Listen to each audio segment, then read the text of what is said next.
The moment I overheard Victoria Marsh call me dead weight to our CEO, something inside me snapped. 3 years of dedication, countless late nights, and sacrificed weekends, all dismissed in two callous words. I stood frozen outside the conference room, coffee cups trembling in my hands as my boss continued tearing apart my reputation while taking credit for my work. That's when I made the decision. I wouldn't quit, I wouldn't cry, I would methodically dismantle everything Victoria had built on the backs of people like me. My name is Abigail Reynolds, and this is how I took down the woman who thought she could erase me. It started on a perfectly ordinary Monday at Pinnacle Dynamics, where I'd been working as a senior marketing strategist since graduating with honors from Northwestern. Victoria had been my direct supervisor for the past 18 months, ever since she'd maneuvered her way into replacing our previous department head. A kind but perhaps too trusting man named Daniel, who suddenly found himself restructured out of the company. Victoria was everything corporate America seemed to worship: Harvard MBA, designer wardrobe that cost more than my annual salary, and a calculated charisma that charmed those above her while terrorizing those below. She maintained a carefully curated image of effortless success, but I knew the truth. Behind every presentation she delivered to thunderous applause, behind every innovative campaign that earned her glowing praise, was my work, my research, my ideas, my late nights. "Reynolds, I need the Westbrook proposal on my desk by morning," she'd demand at 4:55 p.m., despite the project requiring days of work. And somehow, I always delivered, fueled by ambition and the misguided hope that my efforts would eventually be recognized. That morning, as I carried coffee for Victoria's meeting with CEO Jonathan Pierce, a courtesy she expected despite my senior position, I heard my name and paused. "Think we should reconsider Abigail Reynolds's role in the department," Victoria was saying, her voice carrying through the door left slightly ajar. "She's become dead weight. I've been covering for her inadequacies for months, but with the Meridian account at stake, we can't afford weak links." My blood turned to ice as Jonathan, a man who'd praised my work just last week, unaware it had been presented as Victoria's, made sympathetic noises. "That's disappointing to hear. Her early performance reviews were stellar." "People plateau," Victoria replied smoothly. "The Westbrook proposal I shared yesterday, I had to completely overhaul her draft. Barely salvageable. The Westbrook proposal, my proposal. The one I'd stayed until 3 a.m. perfecting while Victoria was posting Instagram photos from some charity gala. I don't know how long I stood there, coffee growing cold in my hands. But by the time I walked away, something fundamental had changed. The fear and insecurity that had kept me working desperately for Victoria's approval evaporated, replaced by a clarity I hadn't experienced in years. I returned to my desk, opened my laptop, and began to plan. The first rule of corporate warfare: know the terrain better than your enemy. Victoria was smart, but careless in her arrogance. She'd given me access to her calendar, email, and network drives long ago, to better assist with her workflow. She assumed I was too timid to use this access for anything beyond scheduling her lunch meetings and uploading her expense reports. She was wrong. That night, I worked late, not on her demands, but on understanding the intricate web Victoria had woven. I created a secure document detailing every instance where she'd taken credit for others' work, every manipulative email, every inconsistency in her reporting of results. I noted the Meridian account she'd mentioned to Jonathan, a massive potential client she was apparently worried about. I discovered Victoria had been systematically pushing out team members who threatened her position. Daniel hadn't been restructured. Victoria had manufactured a crisis, blamed him, and positioned herself as the solution. 3 other talented team members had met similar fates. I had email evidence of it all, but I didn't strike immediately. The second rule of corporate warfare: timing is everything. For 2 weeks, I maintained the perfect facade. I continued producing exceptional work, but implemented subtle changes to my approach. I began blind copying myself on all communications related to my projects. I started including specific, traceable elements in my work: unique phrasing, distinctive analytical approaches that I documented as my intellectual signature. I built relationships with clients directly rather than allowing Victoria to be the sole point of contact. Most importantly, I identified allies. Maria in legal, who had never trusted Victoria. Devin in IT, who had helped Victoria accidentally delete a promising junior executive's presentation before a crucial meeting. And Theo in finance, who had been questioning discrepancies in Victoria's expense reports but had been skillfully deflected. The third rule: build a coalition. I've noticed some concerning patterns, I told Maria over lunch, carefully sharing redacted versions of my evidence. I'm worried about potential liability for the company. Maria's eyes widened. This is extensive. How long has this been happening? Too long, I replied, but I needed to be certain before bringing it forward. With Maria's guidance, I refined my documentation, ensuring everything was presented professionally rather than personally. This wasn't about revenge, at least. That's what I needed everyone to believe.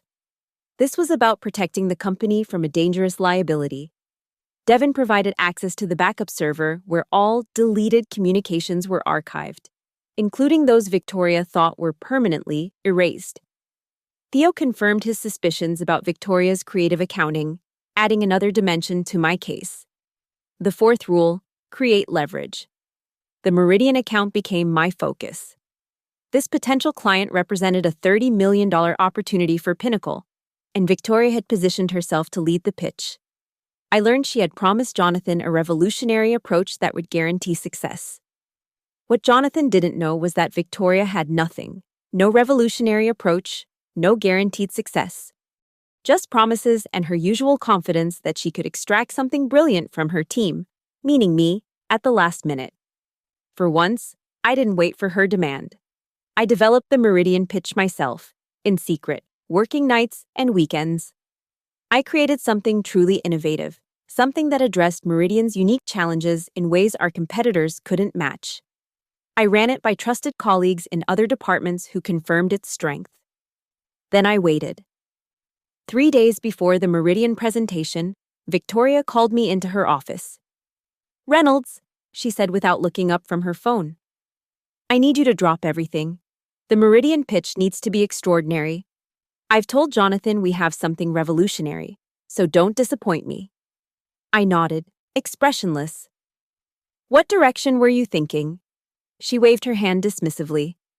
"That's what I pay you for. Just make it brilliant and have it on my desk by tomorrow night." "Of course," I said, walking out. I didn't go to my desk. I went straight to Jonathan's assistant, Diane, with whom I'd built a friendly relationship over the years. "I have something for Jonathan regarding the Meridian account," I said. "It's sensitive. Is he available?" 20 minutes later, I was sitting across from the CEO. "Abigail," he said warmly, "what can I do for you?" "I've developed a comprehensive strategy for Meridian," I said, sliding a folder across his desk. "I believe it offers exactly what they're looking for while differentiating us from competitors." Jonathan raised an eyebrow. "Victoria hasn't mentioned you were working on this." "She doesn't know," I said simply, maintaining eye contact. "I've been developing this independently." His expression changed from confusion to interest as he opened the folder. I watched as he scanned the executive summary, his eyes widening slightly. "This is very thorough," he said, looking up. "Why bring this directly to me?" The moment had arrived. The fifth rule: strike decisively. "Mr. Pierce, I need to share some concerns about the integrity of our department's operations." For the next 30 minutes, I methodically presented my evidence: the stolen credit, the sabotaged careers, the misrepresented results, the financial irregularities. I was calm, factual, and utterly devastating. Jonathan's face grew increasingly grave. When I finished, he was silent for a long moment. "These are serious allegations, Abigail." "They are," I agreed. "And they're fully documented. I'm bringing this forward not for personal reasons, but because I care about Pinnacle and our clients. The Meridian account is too important to risk on empty promises. He nodded slowly.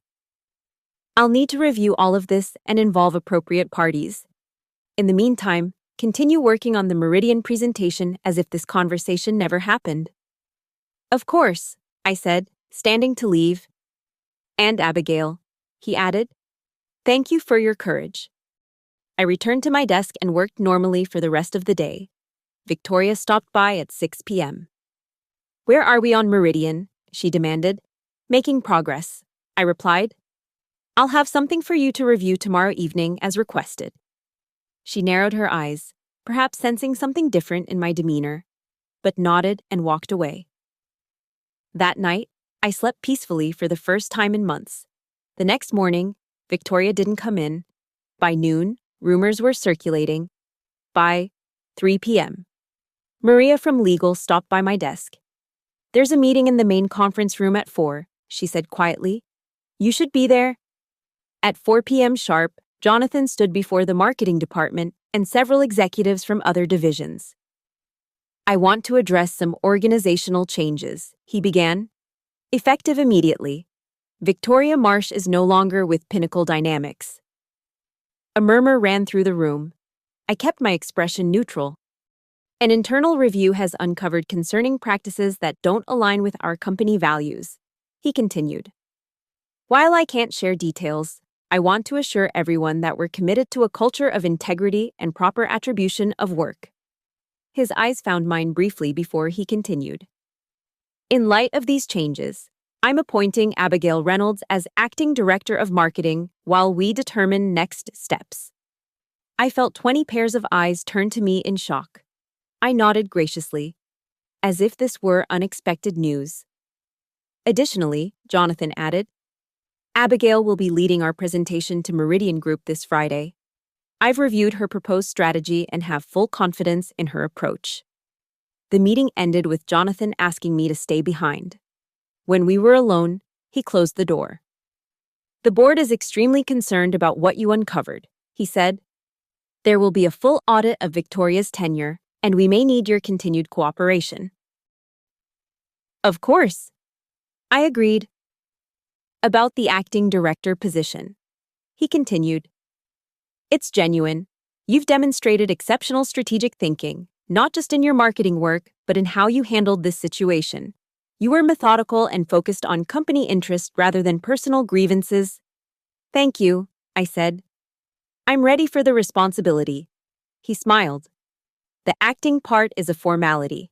Succeed with Meridian, and we can make it permanent. I did succeed with Meridian.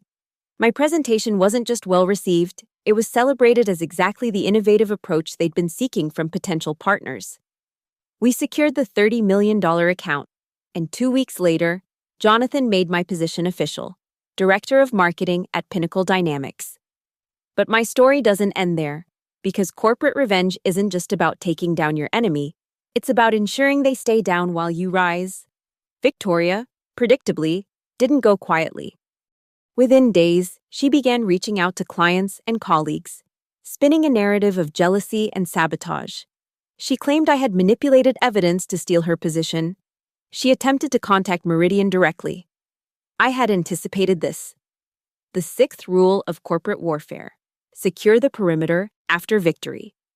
Before Victoria's dismissal was even announced, I had prepared a transition document for all our clients, personally calling our most important contacts to ensure continuity. I had secured endorsements from respected team members who had suffered under Victoria's leadership.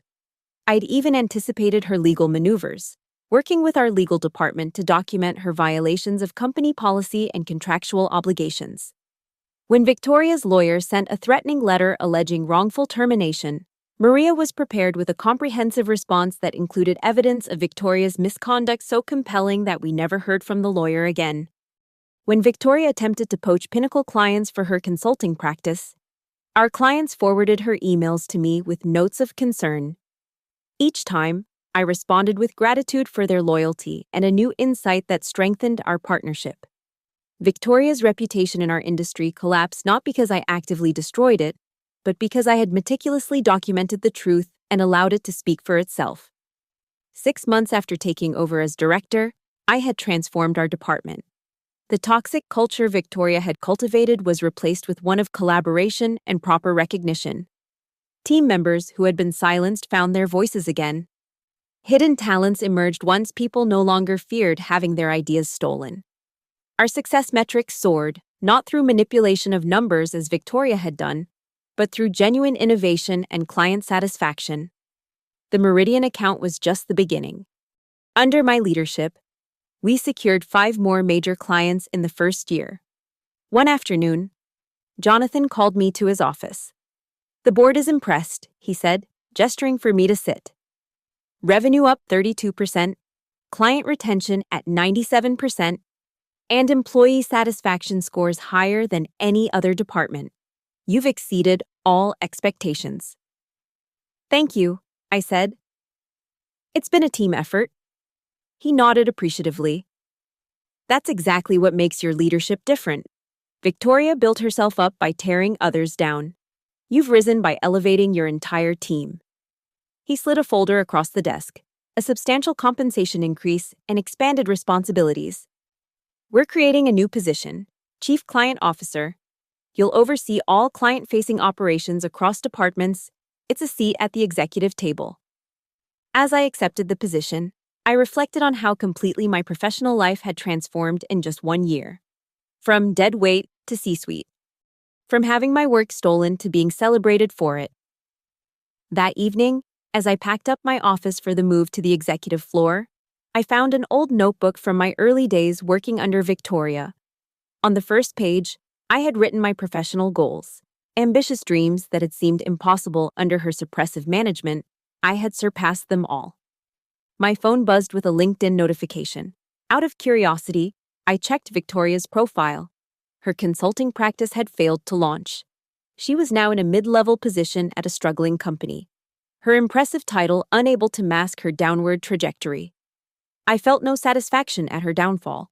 Only a calm acknowledgement that justice sometimes arrives through natural consequences rather than active retribution.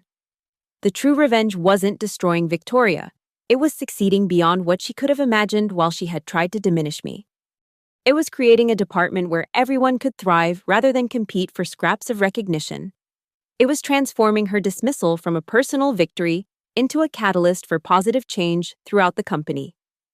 As I closed my office door for the final time before moving upstairs, I smiled at the plaque Jonathan had presented at the last board meeting. It read, "Abigail Reynolds, builder of teams, breaker of barriers." Victoria had called me dead weight when I was carrying her whole team. Now I was carrying the company forward, unburdened by her toxic presence, surrounded by colleagues who had become allies and friends. That's the thing about true corporate revenge. The best kind doesn't leave you bitter and alone at the top. It elevates you while making space for others to rise alongside you.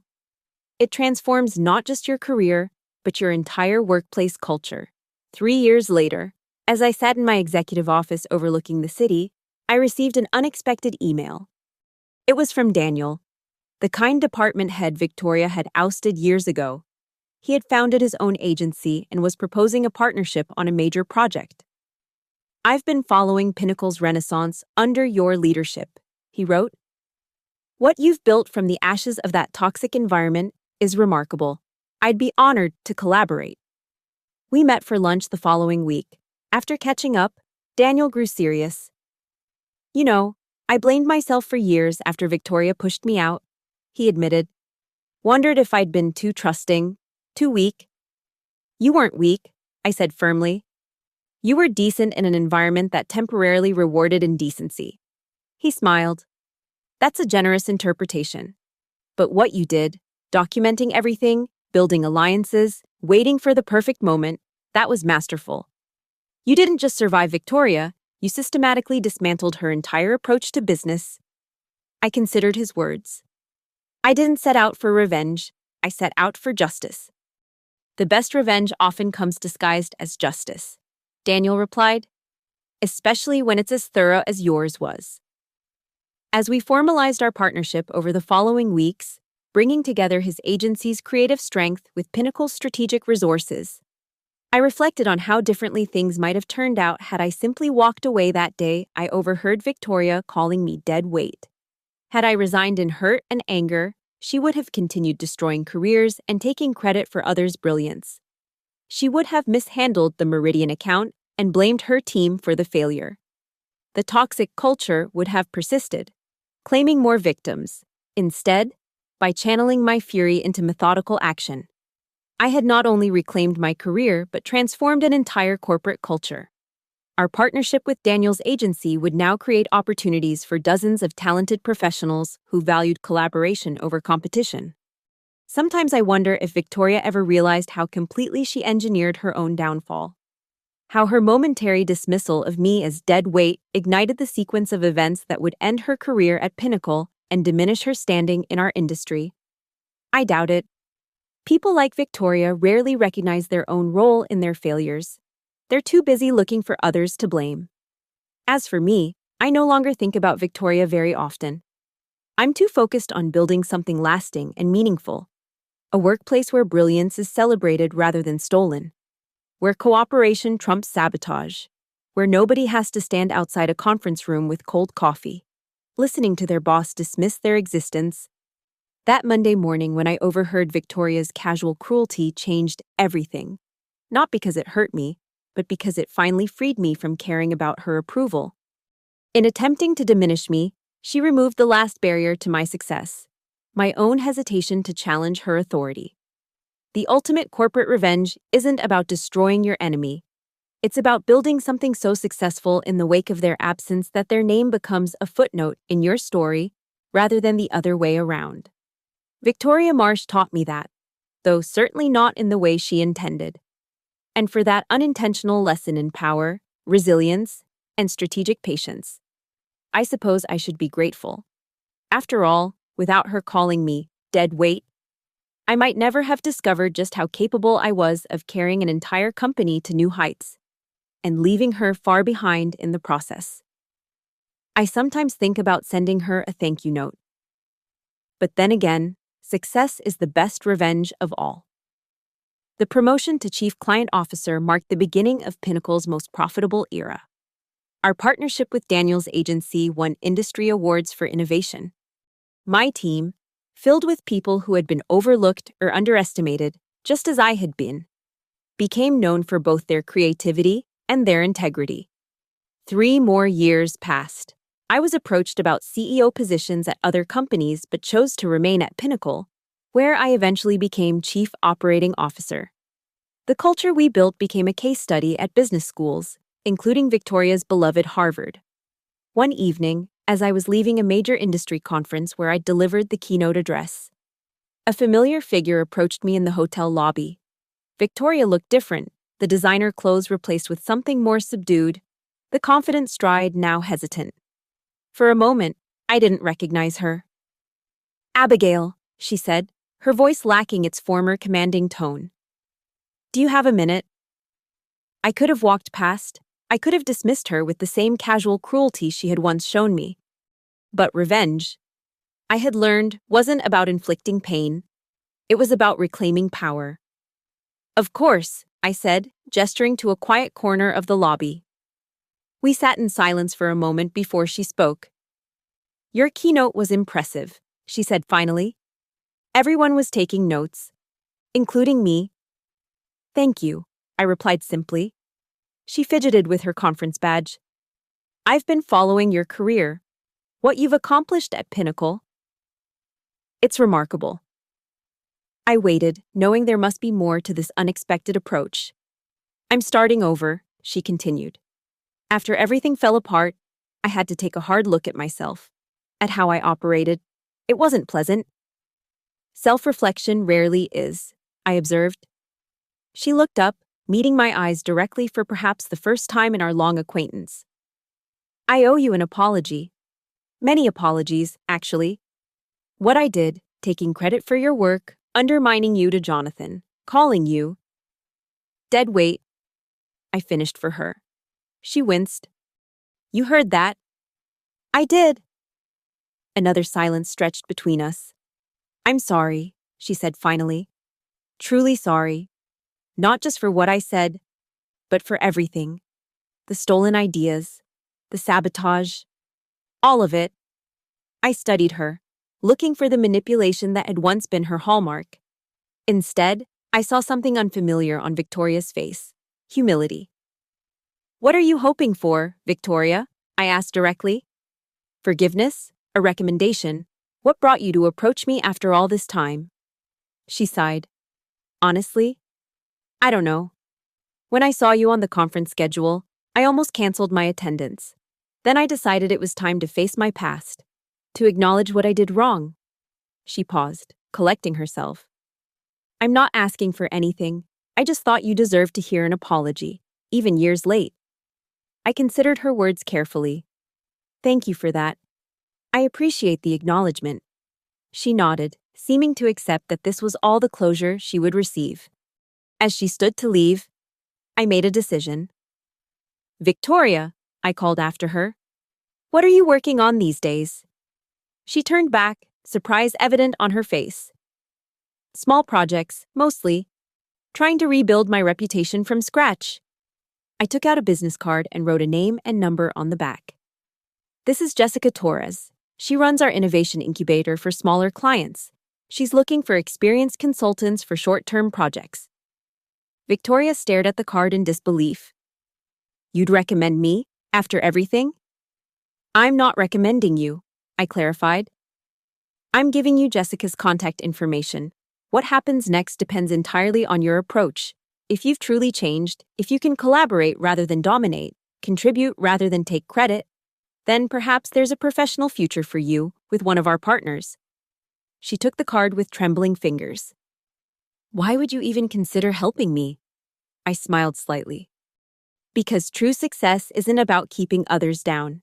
It's about creating opportunities for everyone to succeed on their merits, even former adversaries." As Victoria walked away, I felt the final weight of our past lift from my shoulders. My revenge had never been about her destruction. It had been about my liberation from her influence. Now, in offering her a potential path forward while maintaining clear boundaries, I was liberating myself from the last traces of bitterness. 3 months later, Jessica reported that Victoria was doing exceptional work on a small project and giving proper credit to her collaborators. 6 months after that, Victoria had established herself as a valuable contributor to several successful initiatives. Her approach notably different from her pinnacle days. We were never friends. We never discussed the past again. But occasionally, in multi-team meetings, I would catch her watching me lead with a thoughtful expression that suggested she was still learning. This time, the right lessons. The final rule of corporate revenge: know when it's complete. My victory wasn't in Victoria's downfall or her subsequent redemption. My victory was in transforming her attempt to diminish me into the catalyst for my greatest professional evolution. In turning dead weight into the gravitational force that now held together a thriving corporate ecosystem. Exactly 7 years after that fateful Monday when I overheard Victoria's dismissive words, I was appointed CEO of Pinnacle Dynamics. Jonathan retired with the company's value tripled under our leadership team's direction. At my first all-hands meeting as chief executive, I unveiled our new corporate values. The first one read, "Recognize and elevate each other's contributions." No one except Daniel understood the personal significance behind those words. No one needed to. What had begun as my private quest for justice had evolved into a philosophy that benefited everyone.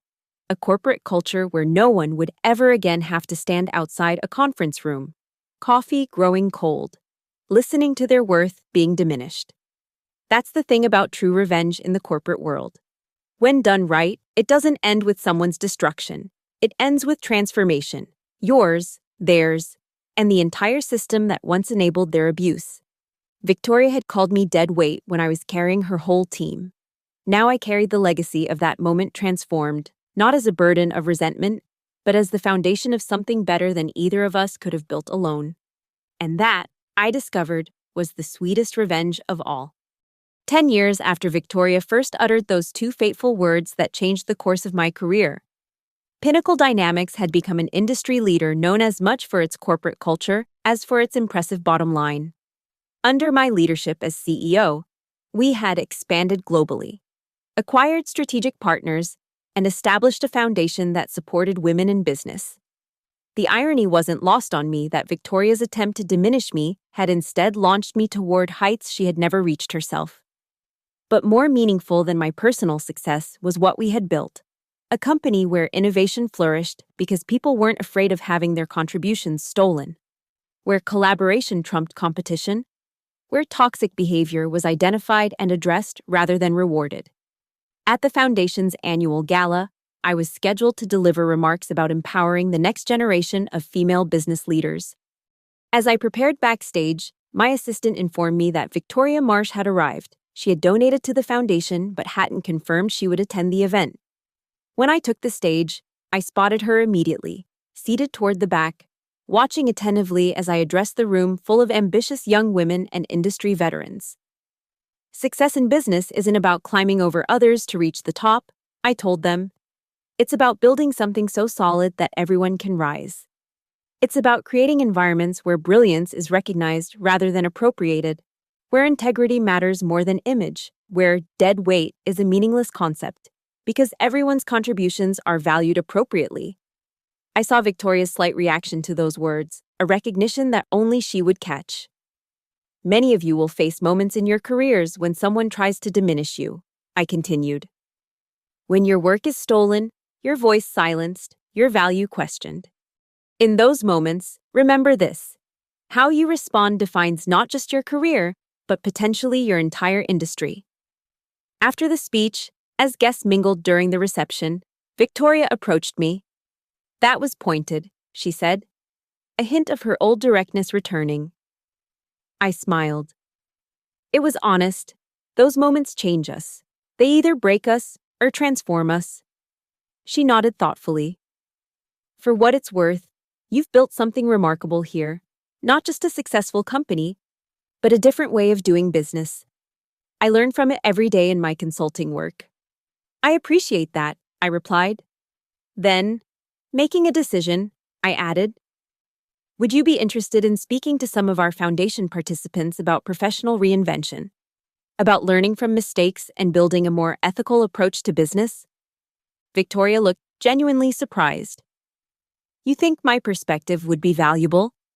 I think your journey, both the mistakes and the corrections, could be instructive. Sometimes the most powerful lessons come from people who've experienced both sides of the power dynamic. She considered this for a moment. I'd be honored, though I assume you'll want to review my presentation before I deliver it. I laughed. Actually, I trust you'll handle it appropriately. You've earned that much. As we parted ways, I reflected on the long, strange journey that had brought us to this point. Victoria would never be my friend. The history between us was too complex. The harm she had caused too significant to simply forget. But in allowing her to contribute to the Foundation's work, to turn her hard-learned lessons into guidance for others, I was completing the transformation of our story. What had begun as her attempt to dismiss me had evolved into my professional ascension, and eventually into a broader change in how business could be conducted. Now, it was becoming something even more meaningful. A case study in how both the perpetrator and target of workplace toxicity could grow beyond that dynamic to create something beneficial for others.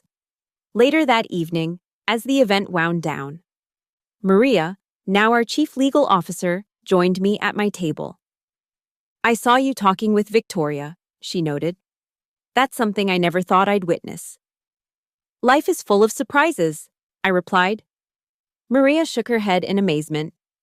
You know, when you first showed me that evidence against her years ago, I thought you were aiming for her job. I didn't realize you were planning to change the entire company. I wasn't planning anything beyond survival at first, I admitted. But once I started seeing the possibilities beyond Victoria's narrow vision, I couldn't unsee them. Well, Maria said, raising her glass in a toast. Here's to the best revenge in corporate history, turning dead weight into the force that revolutionized an entire organization. I clinked my glass against hers. Not revenge, I corrected gently. Renaissance. And that was the ultimate truth I had discovered through this decade-long journey. What had started as a quest for revenge for justice against one person's attempts to diminish me had evolved into something far more significant, a renaissance of values, of approaches, of possibilities not just for me, but for everyone touched by our company's transformation. Victoria had called me dead weight when I was carrying her whole team. Now I carried a vision that had room even for her redemption, not because she deserved it, but because true leadership isn't about retribution. It's about creating systems where everyone can contribute their best, even those who once tried to stand in your way. That night, as I looked around at what we had built from the ashes of that toxic department, a global company, a foundation, a new paradigm for business leadership, I realized the most profound truth of all. The best revenge isn't just living well. It's creating something so magnificent that it transcends the very concept of revenge altogether. And in that transcendence, we all find freedom.